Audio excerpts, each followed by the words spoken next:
North Minneapolis. For the next several days, we're focusing on Black history. This is Black History Month. This series is brought to you by Comcast of the Twin Cities. My guest today is my friend, an elder, a leader, a warrior, and a creator. Alfred Babington Johnson is the originator of what we call the Stair Step Initiative. It includes a Stair Step Foundation. It included a number of businesses. Alfred has been a leader in the church community, in the civic community, the business community, the social community. In as many ways as you can think of, he's described himself as trying to complicate our lives in a positive way, complication that is good. Alfred Babington Johnson. Babington, welcome. Thank you so much, my brother. I'm delighted to be with you. We've been on many a journey, yes, and one continuous journey, and we're together, still at it. Yeah. Seeking to make it better. That's right. Amen. Well, so the theme is civil rights, and when just the concept, the words flow out, where does it resonate? What comes to mind, first of all, when you say civil rights? Well, two things. First, clearly, the roots, one of the key roots of my existence is the fact that I was born in 1947, shortly before the Brown versus the Board decision was taken. And when I graduated Howard University in the spring of '68, that spring Martin Luther King was shot. And so all my growing up years, one of the major themes, one of the intensities of that time was what we call the modern civil rights movement, you know. And Al, I tell you, when I think about the core issue for me, which is community, I think about those times. I was in Knoxville, Tennessee for the most part. And we marched on what was called Gay Street there for the Tennessee Theater to be integrated, and we could sit in the balcony at the Bijou, but we couldn't go to St. Mary's Hospital, and we marched there. And Sundays, almost every Sunday, Al, we had mass meetings at the churches. And at the mass meeting, we might have some touring civil rights celebrity that had popped through Knoxville, you know, but we'd get updates on what was going on in the arena. And I remember Montgomery, what was going on in Montgomery, and the fact that there in Knoxville, we would take up offering to send down to the brothers and sisters in Montgomery that they might continue the struggle. So there was danger in the air, but there was such a spirit of unity, a common purpose, that to me those were delightful times. 47, you know, I'm born the same year you are, and I remember. Congratulations. The same to you. Well, you know, but just speaking to you reminds me of stories in my family. My story, Babington, is that we lived in Kansas City, Missouri, but we traveled to Kansas City, Kansas, so that I could be born in a hospital that was decent, because the public hospital had a bad reputation, and even if you could afford health care, they would not accept black people. And so I have written that my birth itself was a protest. It was a protest. So we started with protest. And Amen. And you're telling the same thing, I think. The very beginning of your existence was about protest. To what end? To the end, ultimately, that we as human beings might be living in a space that was appropriate for human beings. You know what I mean? You know, Al, one of the things for me now is I'm trying to weigh against narrowness. You know, I think we're living in a time in which we're consistently constricted into spaces. And that's not right. The human being isn't made for a constricted space, you know. So as much as I've lived on the north side of Minneapolis since 1968 really, but I took a hiatus, came back 1984 as a property owner. I don't really totally like the idea of just thinking of I'm not a North Sider per se. I live here. I celebrate this. But this can't be all. Geography can't be all, can it? At some point, you know. I'm your brother. If you move to Jamaica, New York, Still my brother. you're still my brother, you know, and across the spaces, we would continue to reverberate with the same kinds of feelings about things, you know, because, I mean, that's who I know you to be. You know, my spirit resonates with your spirit because through the years, I've seen you fighting the fight for better economic outcomes, for justice, equal access, you know, and that can't just be narrowed to a corner and an address. So let me interpret that in my experience. This is really wonderful because you're triggering these ideas that are parables in my mind. When I was a kid, Babington, my parents would say, you know, we lived on the corner. You can go to this alley, but don't cross it. You can go down this block, but don't cross the street. Don't cross that street. Right. So your whole world Yeah. was the neighborhood. Yeah. But now, my neighborhood is the world. The world. And so you and I have traveled the world. Oh, yes. And we know that we are the same and we're connected everywhere on the planet. Well, let me ask you this now. See, now you have, as I have, you have a Jamaican background. Right. I have a Nigerian background, being our parents were of that soil, right? But I remember when you and I did travel to Ghana in 1993. Was it? It was in 94. 94. 94, yeah. And I think I saw something happening to you. I think I saw you becoming much more of an internationalist. Now, that might have been my naivete looking at you and your life and how you saw things. But you seemed to flourish in that soil. Okay. And I know that you returned and created relationship there more than I think anybody else that traveled to us to Ghana. You know, and as you came back, I'd like to hear what's your sense of your journey in that regard. Well, I think it was that we were connecting to the roots. I have been doing and am doing genealogy. And here's where the importance of genealogy is for me, besides the physical travel. And I'm channeling you now again. You've talked about you've preached the bones in the wilderness sermon. I've heard you talk about the prophet looking out and saying, "Can these bones live again?" They live again? Yeah. And calling them back to life, a new man, a new human being.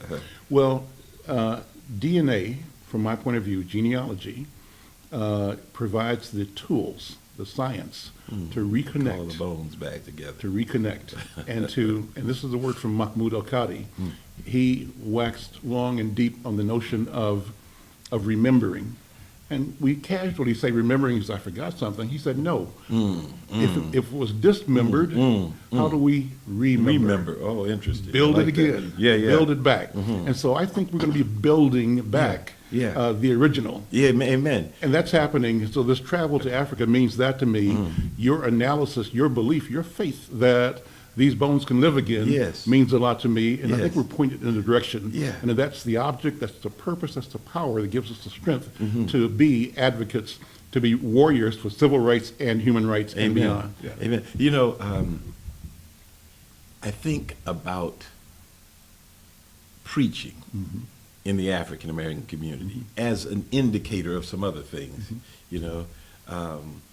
But when I was in seminary, I remember hearing an audio tape or something, and the guy was talking about African American preaching. And he said, African roots, American fruits. There we go. But he started dealing with things like the antiphonal kind of aspect of the black church experience, the call and response. And he even went so far as to start talking about what we call tuning, you know what I mean? How the black preacher at some point is in a key. And what's my key? My key is B or whatever it is. But he's in the key, and that sharing of substance, first of all, because I don't particularly care for the tuning that's just tuning, or you know, what ought to happen is there ought to be some substance, some meaning that then can be celebrated emotionally. You know what I mean? So, but in its best, like a Jerry McAfee kind of thing, where you've gotten some substance, but then you go all the way off. What this fellow was talking about was that there's another dimension that gets tapped into, you know, that's there for us. That's right. You know what I mean? And we can deny it or whatever, but every once in a while. It's real. Hello. Real. You know what I mean? It's real. And so for you, for me, looking at you and what happened when we went to Ghana, and you came back, you had folks from Ghana visiting you. You went back, I think, for the Pan-African thing more than once, I Several. think. Yep. You know what I mean? But to me it was, and of course you have the Jamaican thing, which you've never walked away from either. Right. But so let me to that. Marcus Garvey, then you know this is the Garvey house. That's right. I think I need you to say a little bit about how you glommed on to Garvey. Well, my family is from the Jamaican side. It originates in a place called St. Anne, Wattown. And Wattown? Wattown in St. Anne. Okay. That's where Marcus Garvey originated as well. Wow. So no doubt somebody in my family was involved with Garvey. I don't know who, but the likelihood is that they walked the streets together. They knew each other. They knew each other's parents and relatives and cousins and things like that. It could be that I'm a relative of his. Yeah. I just don't know. You look like him. I look like him. At least Okay. according to the Okay. portrait I've seen. So that what resonated with me in the speeches I heard and what I read, it hasn't been extensive, but it's been some. What captured my thought and my spirit was this idea of him saying, "Up, you mighty people, you can become what you will." It's up to you. And that you must assume the responsibility of taking your place at the table of decision among men and women on the planet Earth. Not to deny anybody else's right to be there, but you have a right. Amen. And you have a responsibility. So I lead and am led by that sort of expectation that I have an obligation to speak my truth and to say that the gifts I bring are gifts that are of value to humanity. Amen. And to existence itself. Yeah. And to the degree that I fail to express myself, I have surrendered my Responsibility. Right. That's even. it. So that's Hey. why I have to. That's what it is about. Yeah. So I see that in you. Yeah, well, That's praise his us. name. It's us. Yeah, That's what we do. It is. It is. But this is the Garvey house. Yeah. There's an intentionality to that. Absolutely. And I think, and you've just spoken to it, but I think we really need to turn ourselves more to that, Al. The idea of being intentional. You know, we live in a world, and we seem to have fallen into a trap of being occasional, being adrift. You know what I mean? Letting it come and then letting it go.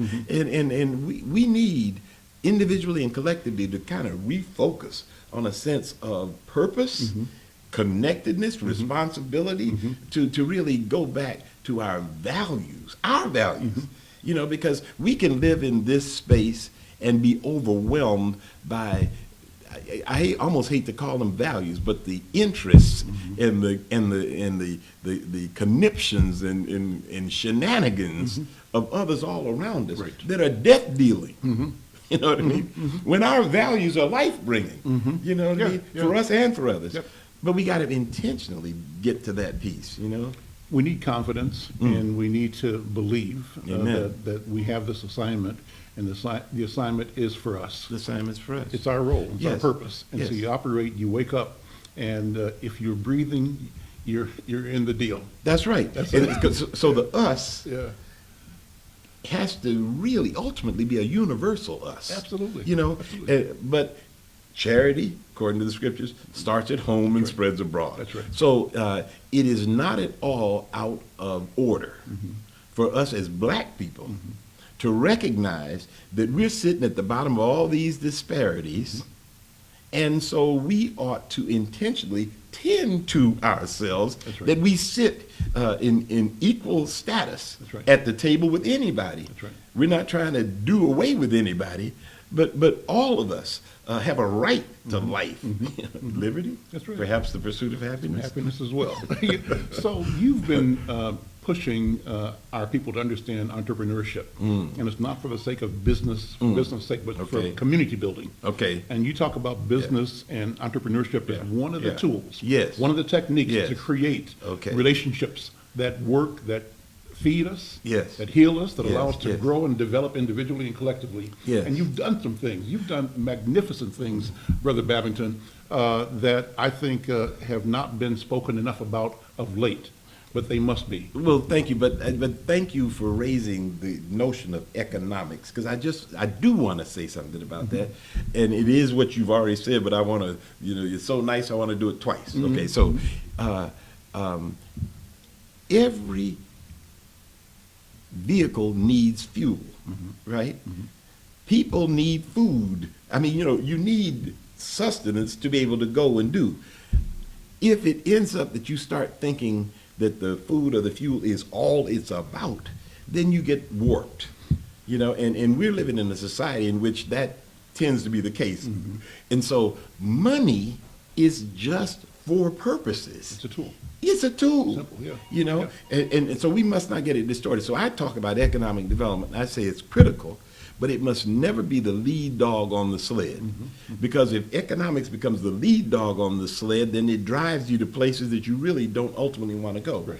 The lead dog on the sled has to be about community. It has to be about relationship. It has to be about building one another up. So then all the economic resources ought to serve that purpose and not be treated as if they are separate and apart in some fashion. And so I'm interpreting that, Babington, to say, the real goal has to be fulfillment, development, and that has to be heaven. Amen. When you have arrived at a way to understand the harmonic of the all and operate consistent in the cosmic flow, right? Oh, Lord. And then what you do, what you say, where you go, how you walk, all of that contributes Yes. to an unending and eternal Yeah. truth. Yeah. It's consistent, so your voice becomes a song, your life becomes a prayer, and you walk with power. Power is you. And you use that and deploy that in developing and enabling the same for everybody else on the planet. What do you mean? What do you think? What do you think? I think that God has given you something, the ability to articulate in ways that capture us. You know what I mean? You are such an asset for our community in so many ways. Your vision, this is I'm digressing in some ways. I hope I get back to the point I want to make. But I think about you again over the years, Al, and I think about even some conversations you had about prisons as an economic enterprise. That's right.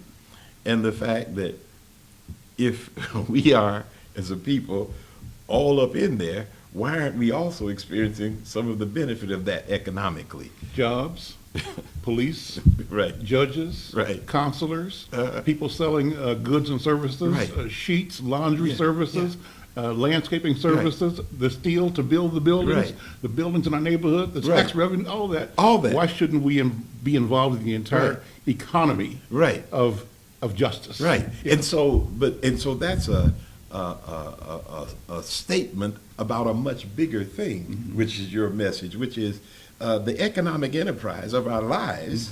We ought to be participant in. That's right. Every aspect of it, and then you live that out. As you have created McFarlane Media Enterprises, and you've been strategic in not just doing it